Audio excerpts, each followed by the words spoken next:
وما لكم من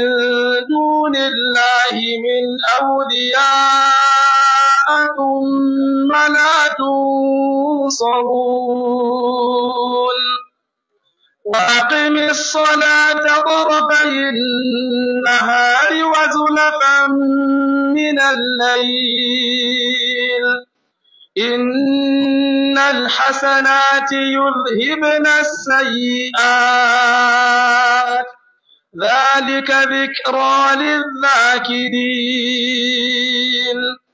واصبر فإن الله لا يضيع أجر المحسنين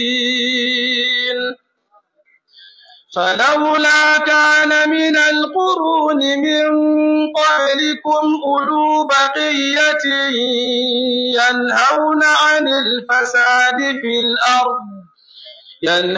عن الفساد في الأرض إلا قليلا ممن أنجينا منهم واتبع الذين ظلموا ما أترفوا فيه وكانوا مجرمين وما كان ربك ليهلك القرى بظلم وأهلها مصلحون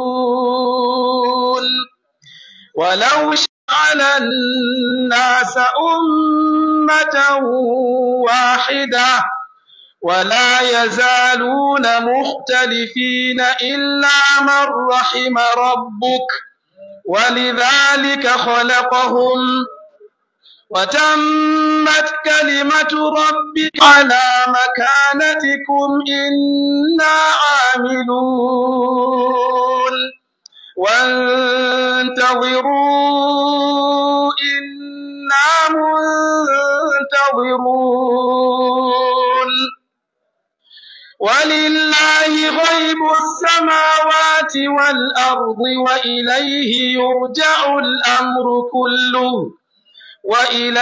يرجع الأمر كله فاعبده وتوكل عليه وما ربك بغافل عما تعملون.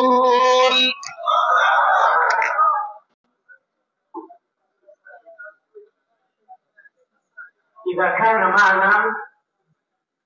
شيخ مدثر آدم